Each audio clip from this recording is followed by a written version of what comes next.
नमस्कार, महारू राजस्थान में स्वागत है आपका। मैं हूं आपके साथ सुमित गुप्ता। बुलेटिन में सबसे पहले आज बात होगी आरपीएससी की स्थापना दिवस की। 4 बड़ी खबरें जिन पर नजर रहने वाली है हमारी।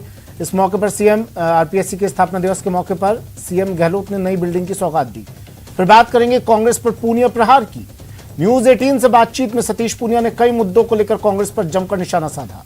साथ ही दिखाएंगे कहां कहां आईटी डिपार्टमेंट ने काली कमाई करने वाले कारोबारियों पर शिकंजा कसा है। इसके अलावा बात होगी अन्नदाताओं के आक्रोश की। बने रहिए हमारे साथ, देखते रहिए न्यूज 18 राजस्थान। सबसे पहले बात बड़ी खबर की। गहलोत कैबिनेट की बैठक आज होगी, शाम 7 बजे होगी कैबिनेट की बैठक शाम 7 बजे। और इसके बाद 7:30 पर मंत्रिपरिषद की मीटिंग। कोरोना समेत अन्य मुद्दों पर इस बैठक में चर्चा होगी। बड़ी खबर टीवी स्क्रीन पर। गहलोत कैबिनेट की बैठक शाम 7 बजे और ठीक इसके बाद 7:30 पर मंत्रिपरिषद की बैठक। कोरोना समेत कई मुद्दों को लेकर चर्चा इस बैठक में की जाएगी। ओमिक्रॉन के पॉजिटिव केसेस मिले हैं, 4 नए केसेस आज भी मिले हैं। तो अब सरकार लगातार नजर बनाए हुए है, चिकित्सा मंत्री लगातार नजर बनाए हुए हैं, मुख्यमंत्री अशोक गहलोत लगातार नजर बनाए हुए हैं। कोरोना को लेकर बात होगी इस मीटिंग में। साथ ही कई और अन्य राजनीतिक मुद्दे होंगे जिन पर चर्चा की जाएगी कैबिनेट की बैठक और मंत्रिपरिषद की बैठक में। बड़ी खबर टीवी स्क्रीन पर।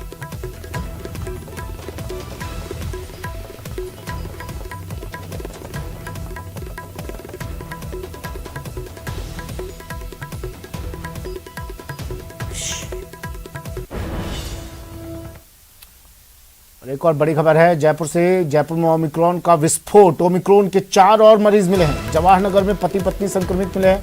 केन्या से आई महिला भी पॉजिटिव पाई गई है। दिल्ली में महिला का इलाज जारी। बड़ी खबर जयपुर से, ओमिक्रॉन का विस्फोट, 4 नए पॉजिटिव केस ओमिक्रॉन के। जवाहर नगर में पति पत्नी संक्रमित, जवाहर नगर में एक दंपत्ति संक्रमित मिला है ओमिक्रॉन पॉजिटिव। और केन्या से आई एक महिला भी पॉजिटिव मिली है। दिल्ली में इस महिला का इलाज जारी। बड़ी खबर टीवी स्क्रीन पर।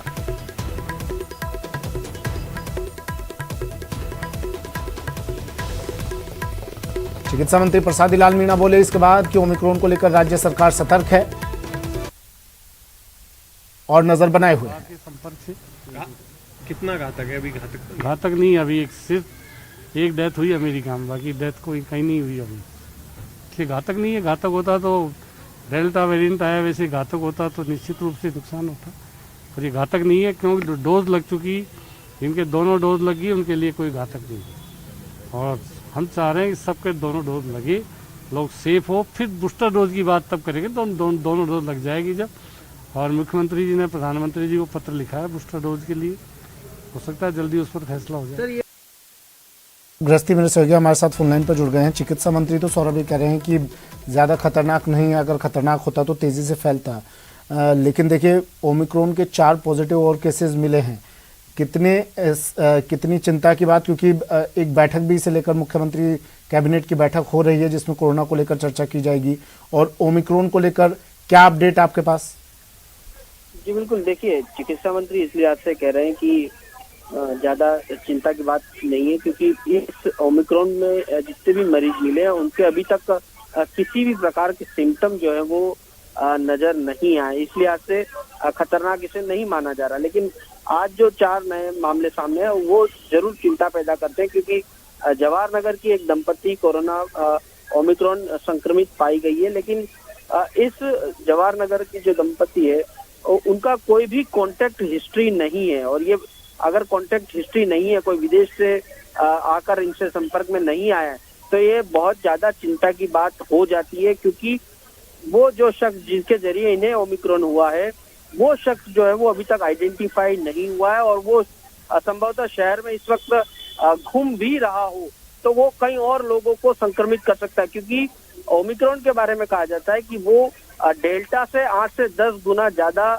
जो है वो संक्रमण फैला सकता है। तो ये एक चिंता की बात जरूर है। लेकिन इसको लेकर अभी स्वास्थ्य विभाग ज्यादा कोई चिंतित अभी फिलहाल नजर नहीं आ रहा है। हालांकि जो सीएमएचओ है जयपुर के, उनका साफ तौर पर कहना है कि जो जवाहर नगर की जो दंपत्ति है उनके तमाम कॉन्टेक्ट ट्रेसिंग की जाएगी, तमाम लोगों से जानकारी जो है वो ली जाएगी और उसके बाद उनकी भी सैंपलिंग की जाएगी। साथ ही एक केन्या की लड़की जो है वो जयपुर आई थी और एयरपोर्ट पर ही वहां पर सैंपल लिए गए थे, लेकिन वो दिल्ली चली गई है और वहीं दिल्ली में आइसोलेट किया गया। इसके अलावा एक बुजुर्ग जो है वो प्रतापनगर के वो पॉजिटिव पाए गए हैं, लेकिन उनकी अच्छी बात यह है कि उनकी रिपोर्ट जो है वो नेगेटिव भी जो है वो आ चुकी है। महात्मा गांधी अस्पताल में उनका इलाज जो है वो चल रहा था, लेकिन अब उनकी रिपोर्ट नेगेटिव आ चुकी है।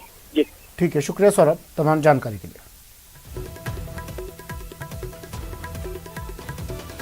चलिए बढ़ते हैं अगली खबर की ओर। सरकार के 3 साल पूरे होने पर जैसलमेर को भी सौगात मिली है। कैबिनेट मंत्री सालेह मोहम्मद और जिला प्रभारी मंत्री हेमाराम चौधरी ने पोखरण से झिझनियाली तक बनने वाली सड़क का शिलान्यास किया। सड़क के निर्माण पर 54 करोड़ की लागत आएगी। इस मौके पर कांग्रेस कार्यकर्ताओं ने दोनों मंत्रियों का भव्य स्वागत किया। समारोह में सालेह मोहम्मद ने सरकार के 3 साल के कार्यकाल की उपलब्धियां गिनवाई। उन्होंने कहा कि सीएम अशोक गहलोत के नेतृत्व में सरकार आमजन के हित के लिए अच्छे काम कर रही है। पोखरण की जनता से जो हमने वादे किए थे वो तमाम तो वादे पूरे कर दिए, चाहे पानी के लिए क्या कहा हो, चाहे बिजली के लिए कहा हो, चाहे सड़कों के लिए। आज जिसका शिलान्यास हो रहा है ये इस इलाके की बहुत बड़ी सड़क है। आज साकड़ा से लेके बैसड़ा तक बहुत बड़ी ग्राम पंचायतों को जोड़ती है। उसी तरह पोखरण से फलसूण जो बायतू बाड़मेर तक जोड़ती है। तो ये तमाम काम बहुत बड़े काम हैं और यहाँ इतना बड़ा ट्रैफिक है। उसी तरह पोखरण से फलसूण जो बायतू बाड़मेर तक जोड़ती है। तो ये तमाम काम बहुत बड़े काम हैं और यहाँ इतना बड़ा ट्रैफिक था, लोगों को तकलीफ होती थी, किसानों को, सभी लोगों को जो बड़े ट्रक चलते थे। तो आज ये सड़कें यहाँ के लोगों को उम्मीद थी, तो ये बहुत बड़ा काम हुआ। आज डीटीओ कार्यालय खुल गया, यहाँ पर यहाँ का हॉस्पिटल उपजिला हॉस्पिटल बन गया। सरकार ने जो 3 साल में काम किए हैं वो जनता के सामने है। इतने काम किए हैं कि उन सब कामों को गिनाएं तो कितने ही घंटे लग जाए। आज मुख्यमंत्री जी ने 18 और 19 को लोकार्पण किया, शिलान्यास किया। उसके बाद में जो काम बच गए वो प्रभारी मंत्रियों को निर्देश दिए कि आप प्रभार वाले जिलों में जाकर के उनका लोकार्पण। 2 दिन के दौरे पर जालोर आए प्रभारी मंत्री अर्जुन सिंह बामणिया ने सरकार के 3 साल के सफर को शानदार करार दिया है। बामणिया ने कहा कि मुख्यमंत्री अशोक गहलोत के संवेदनशील फैसलों से राजस्थान विकास के पथ पर आगे बढ़ रहा है। उन्होंने कलेक्ट्रेट में प्रेस वार्ता करके सरकार की उपलब्धियों की जानकारी दी। इस दौरान कलेक्टर और पूर्व मुख्य सचेतक रतन देवासी भी मौजूद रहे। हमारे संवाददाता श्याम बिश्नोई ने अर्जुन सिंह बामणिया से की खास बातचीत। सरकार की ओर से सभी प्रभारी मंत्री है उन्हें जिलों में भेजा हुआ है। ऐसे में जालोर जिले के दौरे पर जो है जालोर जिले के प्रभारी है, आज दूसरा दिन है। 2 दिन जिले के दौरे पर है, क्या किस तरीके का कार्यक्रम रहा और विशेष रूप से कौन सी समस्याएं हैं जिनको आपके सामने ज्यादा है? माननीय मुख्यमंत्री द्वारा उड़ान योजना की बात है। यहाँ काफी कुछ बहनें आई थी और महिला बाल विकास विभाग द्वारा उड़ान योजना का शुभारंभ किया गया,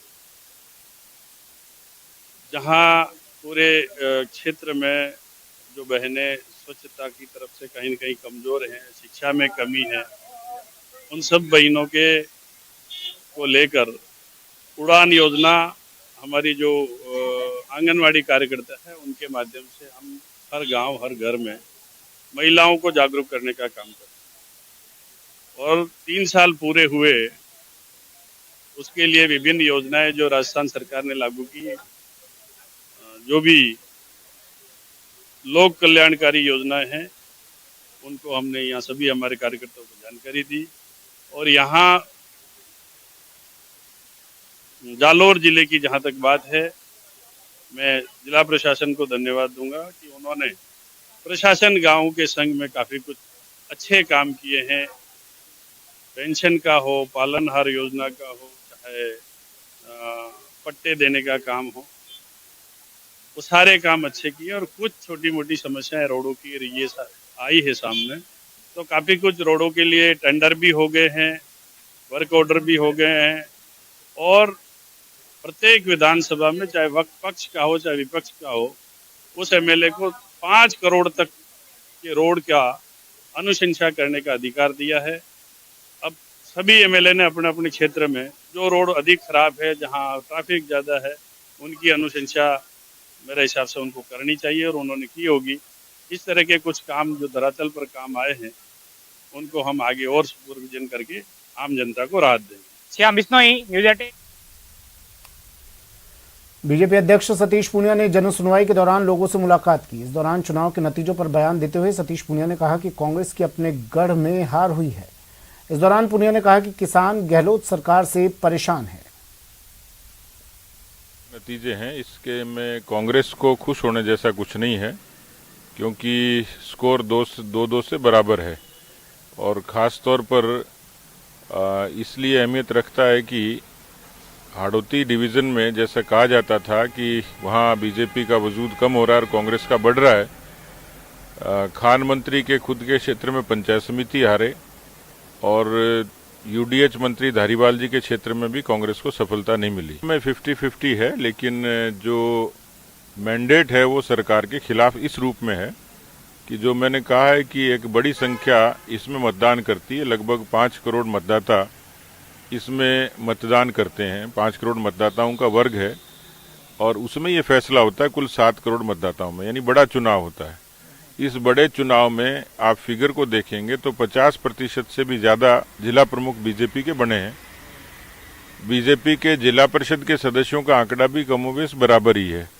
तो उस लिहाज से ये किसान कर्जा माफ़ी, बिजली, कानून व्यवस्था, बेरोजगारी, ये तमाम मुद्दे ग्रामीण क्षेत्र की इन सरकारों पर इम्पैक्ट किया और सरकार को एक तरीके से जो एंटी इनकम्बेंसी उसका सामना करना पड़ा है। यदि यही चुनाव सरकार के आते ही 6 महीने के भीतर शेड्यूल पर तय समय में होते तो राजस्थान में पंचायती राज में कांग्रेस पूरे तरीके से साफ हो जाती। ये मेरा पूरा भरोसा और दावा है।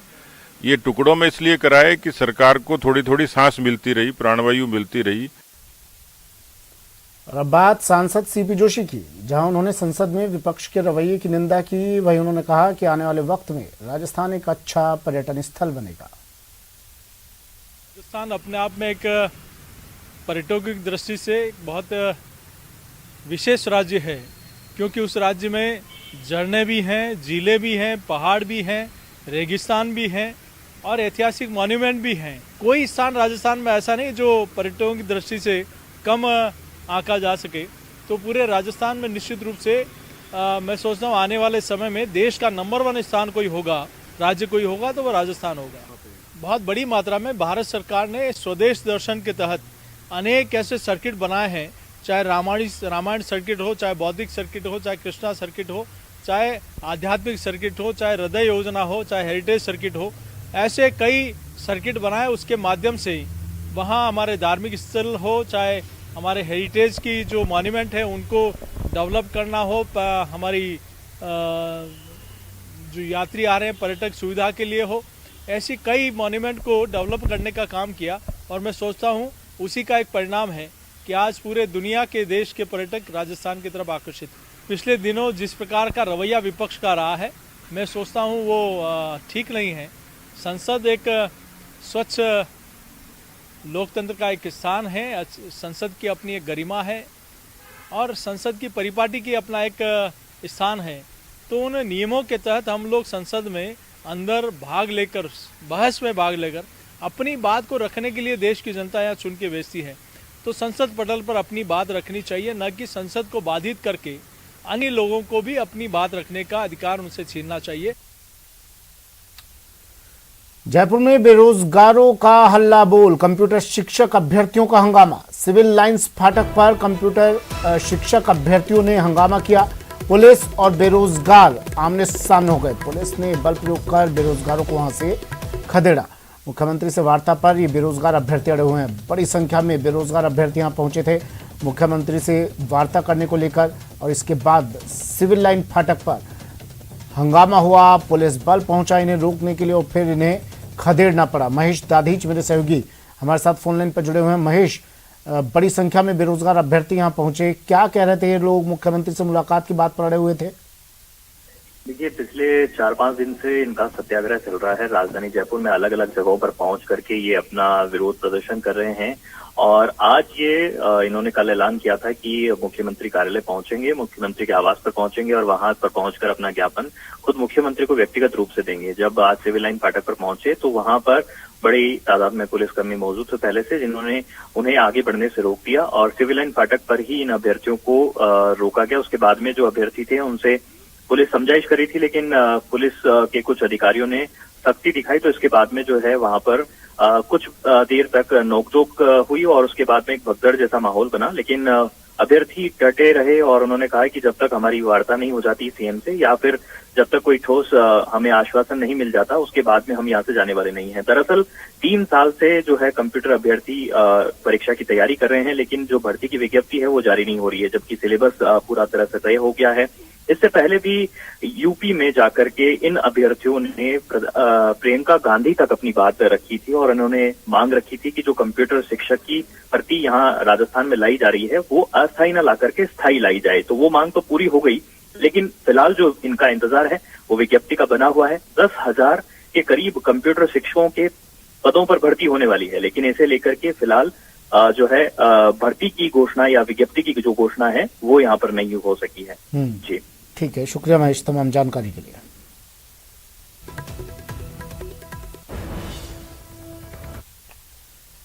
चलिए वक्त यहाँ पर एक ब्रेक का है। ब्रेक के बाद आपको दिखाएंगे हीरक जयंती समारोह की तस्वीर।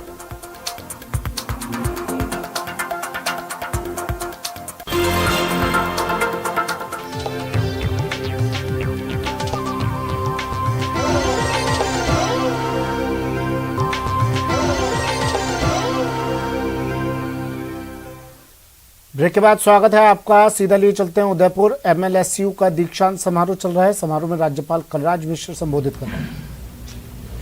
यह समय ज्ञान विज्ञान से जुड़ी सूचनाओं की विस्फोट का है।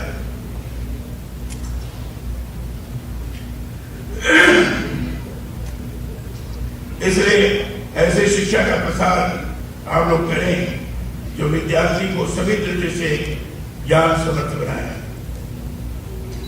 शिक्षा का ध्येय है व्यक्ति का सर्वांगीण विकास। इसलिए हमारे यहाँ कहा गया है सा विद्या या मुक्त। माने विद्या वही है जो व्यक्ति को सभी ओर से अज्ञान के बंधनों से मुक्त करे, परस्पर भेदभाव की खाई को समाप्त करने का कार्य करे। देश की नई शिक्षा नीति हमारी प्राचीन भारतीय शिक्षा पद्धति से प्रेरित है। इसमें विद्यार्थी को अपने विषय के साथ बहुत से और विषयों के ज्ञान के अवसर देने का उदार दृष्टिकोण है। मैंने नई शिक्षा नीति का गहराई से अध्ययन किया है और यह पाया है कि बहुत सोच विचार कर इसे विद्यार्थी हित में इस तरह से तैयार किया गया है कि विद्यार्थियों का इससे चौमुखी विकास। मैं चाहता हूं कि विश्वविद्यालयों में पाठ्यक्रम अद्यतन के अंतर्गत इस तरह के नवाचार किए जाएं जिनसे विद्यार्थी सभी स्तरों पर ज्ञान के किसी एक नहीं बल्कि अनेक आयाम से लाभान्वित हो सके। आप सबसे साझा करते हुए मुझे प्रसन्नता है कि भारत उच्च शिक्षा में नामांकन की दृष्टि से दुनिया में तीसरा बड़ा देश है और जो शिक्षा के प्रसार के साथ ये जरूरत इस बात की भी है कि विशिष्ट ज्ञान के क्षेत्रों में उत्कृष्ट पाठ्यक्रम विश्वविद्यालय विकसित करें। प्रयास करें कि जो शिक्षा विश्वविद्यालय में दी जाए वह बेहतरीन से बेहतरीन हो। स्थानीय संस्कृति से संबंधित ज्ञान विज्ञान से संबंधित शोध एवं अनुसंधान को भी बढ़ावा देने की जरूरत है। हमारे उपनिषदों में ज्ञान की हमारे विशिष्ट परंपरा का निचोड़ है। उपनिषद भारतीय दर्शन के मूल स्रोत है। उपनिषद शब्द का अर्थ ही है समीप में बैठना। उपनिषद प्राचीन काल में ब्रह्म विद्या को प्राप्त करने के लिए शिष्य गुरु के समीप बैठकर ज्ञान प्राप्त करते थे। वहीं से परंपरा निरंतर चली आ रही है। उपनिषदों के मर्म में जाएंगे तो आपको पता चलेगा कि गुरु और शिष्यों के मध्य सुंदर संवादों में ज्ञान के अविरत धारा जैसी बहती हमारे समीप आती है। आप सबके उपाधियों पर विश्वविद्यालय का ध्येय वाक्य उपनिषद से लिया ही अंकित है। केनोपनिषद का वचन है विद्या विन्दते अमृतम। चलिए वक्त एक ब्रेक का है, जल्द हाजिर होंगे।